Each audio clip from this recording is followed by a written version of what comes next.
All right, week 8 of the 2023-24 NBA season is over, which means it's time to run it back. This is Run It Back, NBA Week in Review. I'm Jose Salviati, editor at thebeachbasket.net. This is the show where we recap the week that was in the NBA and then discuss the NBA question of the day as we prepare for the week to come. This season, we'll have a guest join us each week. Today, I'm excited to welcome Brandon Sparks. He's a fan expert who does a great job covering the NBA Cup champion, Los Angeles Lakers. Brandon, how are you? I'm doing good. How are you doing? I am well, thank you. I know that you're a Lakers fan. We don't want to drive or go down the rabbit hole too deep, but I'm curious. Does the in-season tournament NBA Cup championship mean anything to you as a fan? Before we dive into anything, I want to ask you that. As a fan, not particularly, just because, I think it means a lot in terms of what the next step is, which is the championship. And I think it brings a lot of motivation, especially to the younger players, of hey, we actually have the people to do this. So I think it's motivating as a fan to see that the players were so into it and shaking the champagne bottles and stuff. I thought that was something okay, this is the next, this is a sign of things to come almost. So yeah, I guess that's my take on it. I'm not really super excited about winning the tournament, but it's good to see that this is possibly a sign of things to come. The Lakers championship or NBA Cup championship will come up again later in the show. You mentioned motivation for the young fans. I think $500,000 would motivate just about anybody. So, or not young fans, rather, but the young players. Yeah, it'd be nice if the fans got a cut too. But yeah. Right. And LeBron's such a cheapskate that he was balling out for it too. He was. That's true. Yeah, that's absolutely true. All right. Like I said, we'll talk a little bit more about that, or at least, a little snippet of it in just a bit. But we're going to start today, like we always do, with the only objective NBA power rankings anywhere. You can read more about how we get to those rankings and see the entire list at beachbasket.net. In this show, we just cover the top 10. Before we kick it off, we want to note that the Denver Nuggets are out of the top 10 this week. And the Western Conference rival, Los Angeles Clippers are in. Let's take a look at what the objective top 10 power rankings are. Remember, these are power rankings you can't argue with because they're absolutely objective. These are just spit out by a computer based on wins and losses. We'll talk more about that as we go. Here they are for week number 8. All right, after holding down the number 7 spot for several weeks, the Knicks dropped to number 10, still holding on, and playing pretty good basketball. The other LA team, we just talked about them, the Los Angeles Clippers, had a perfect 4-0 week and move into the top 10 at number 9. The Milwaukee Bucks were also perfect in week 8 and stay at number 8. The Kings, the Sacramento Kings, dropped 2 spots to number 7 after a 3-1 week. Number 6 spot, once again, belongs to the Philadelphia 76ers. They had a 3-1 week in week number 8. The Orlando Magic continue to impress and come in at number 5 in week number 8. The 4th spot belongs to an upset by the Houston Rockets, moved up a huge 6 spots after 3-0 week in week number 8. Top 3 remains the same. The OKC Thunder hold form. Number 3, the Boston Celtics had a perfect week number 8 at 3-0, but they can't seem to get to the top. Number 1 spot once again belongs to the great defensive team, the Minnesota Timberwolves. Weird saying it, but that's where we are. There's the top 10 after week 8. Brandon, your thoughts? Anything that you absolutely disagree with? I don't know what Houston's doing up in top 5. Yeah. What is going on over there?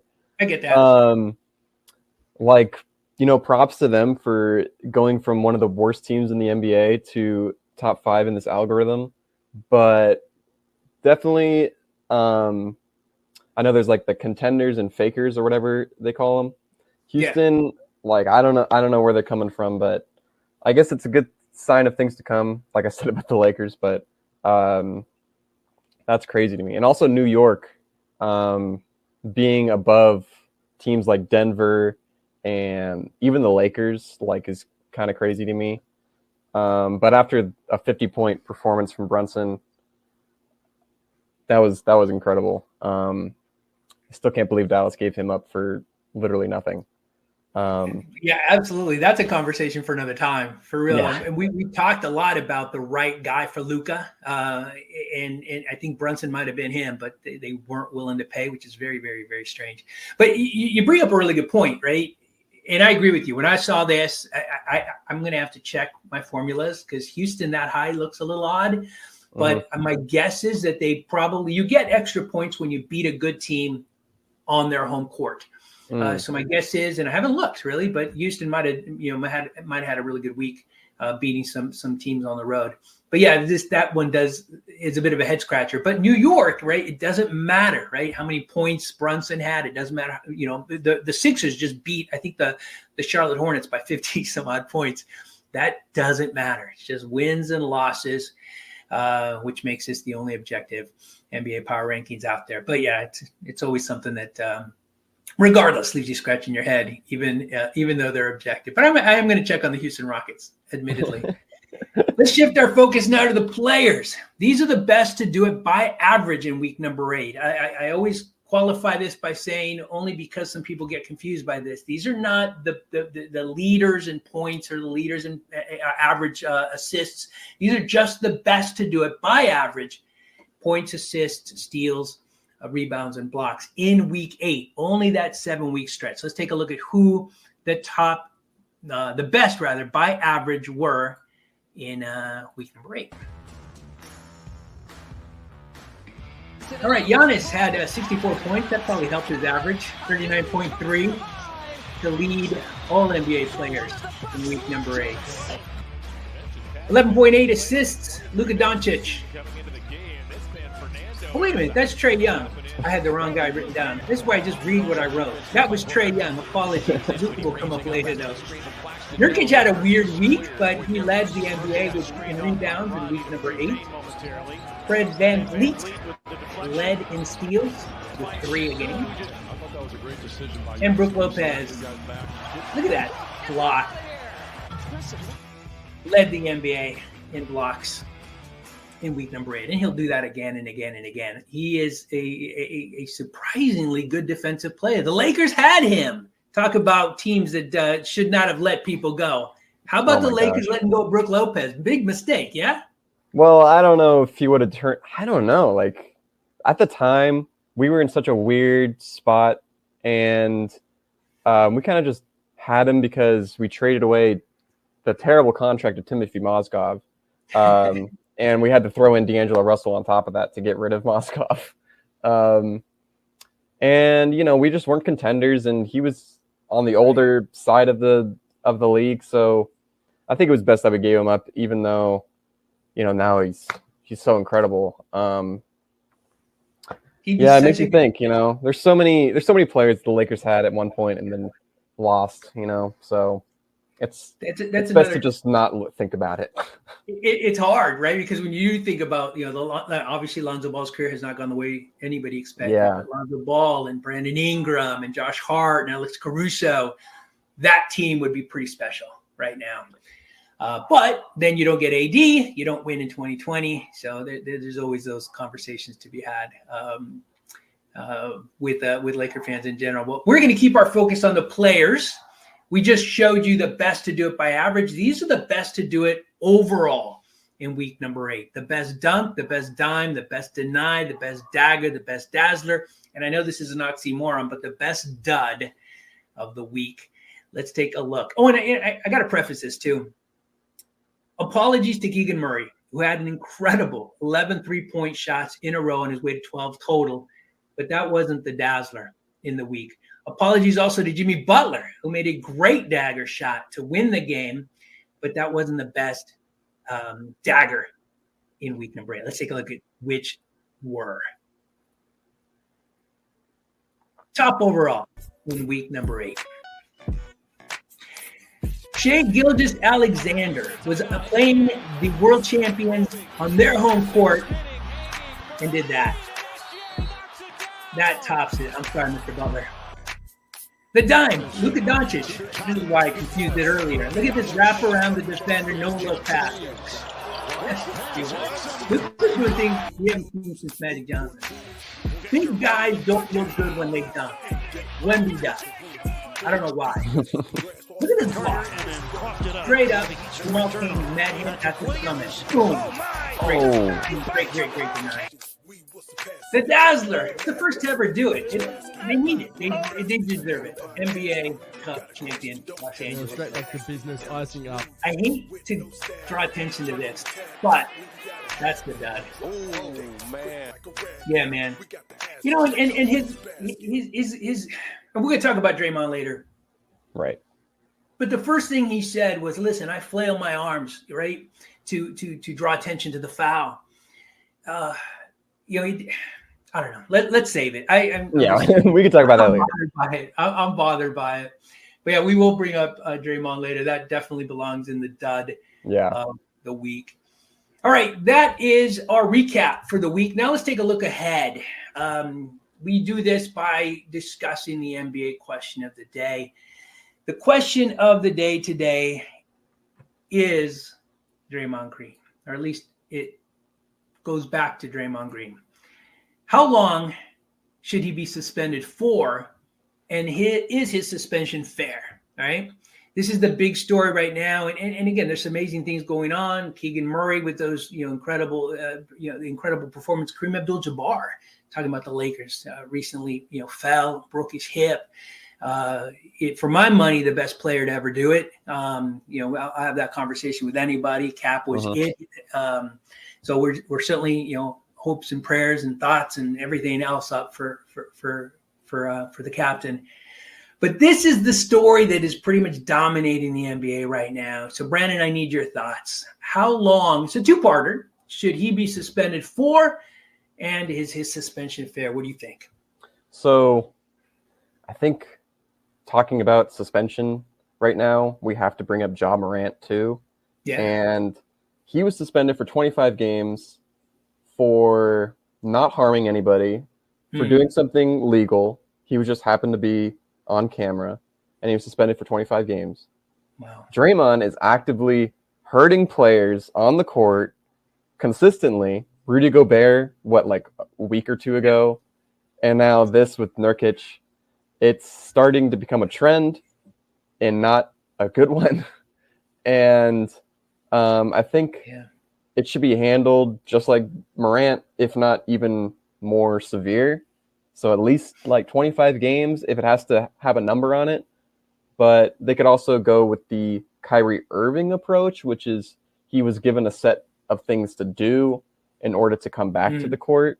Back in last year with Brooklyn, I believe. I can't believe that was only a year ago.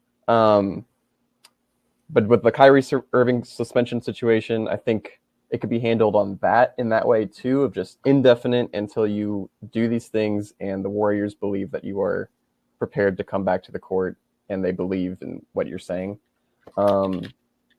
So there's two different directions that it could be taken. I think it should just be a Ja Morant 25 game suspension or something around that number.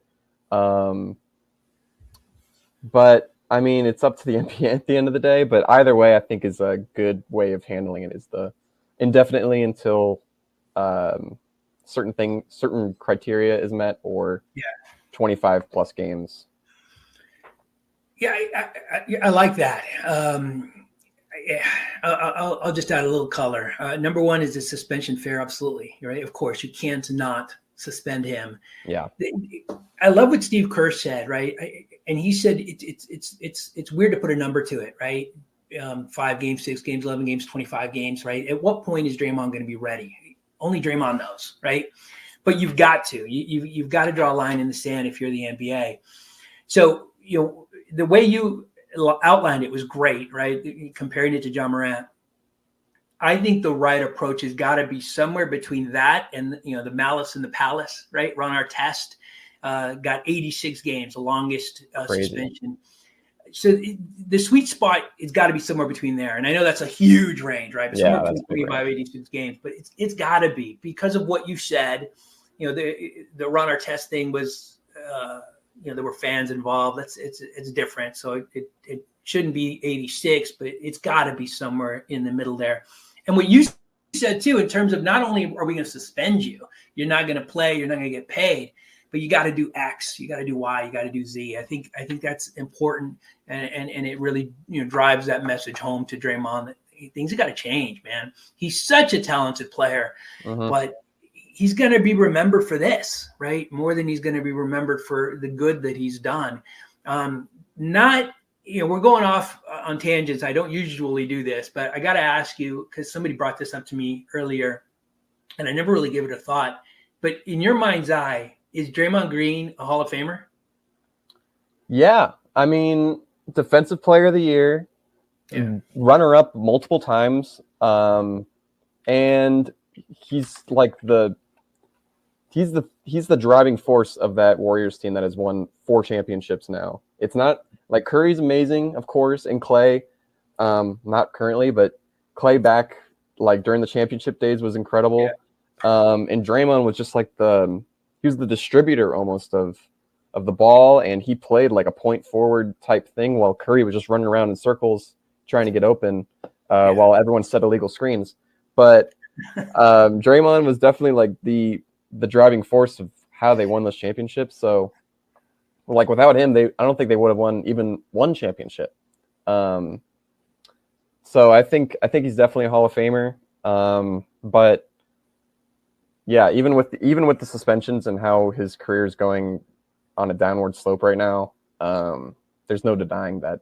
Like, even if his career ended right now, he's a Hall of Famer no matter what. So it's interesting. I never thought about it, and it's weird for me to see current players and think Hall of Fame lock. Right? There's players like Giannis. I think that are locks, but I never. To me, he was always a bubble guy. But when you rattle off his accomplishments and other people have, to me, it makes sense.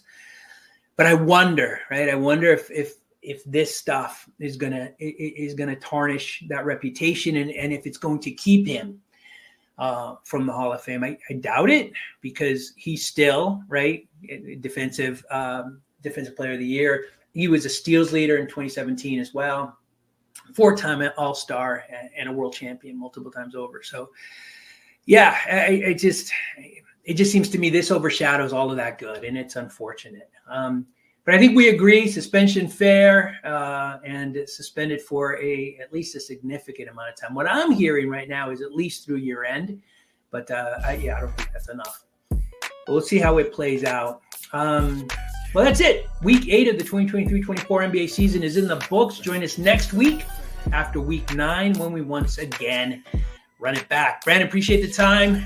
Thank you. Thank you. Had a great time. Pick and roll, post up, crossover, step 2, step back, corner 3, dribble, drive to the hoop. We provide hoop news, hoop court truths, voice of the fan, win or lose. In-depth reports, locker room to the court. Peace, basket, congrats, all facets of the sport. So look here, lend the ear in the air is the sound of hoop fanatics in the atmosphere. Your expectations, we will surpass it. Attractive like a magnet, tuned in the peach basket. Live broadcasting, even podcasted. Got a question, don't hesitate to ask it. Intelligent news with no static. Turn on your tablet when you gotta have it. Drop updates quick like a rabbit. We got the answers, check out Peach Basket.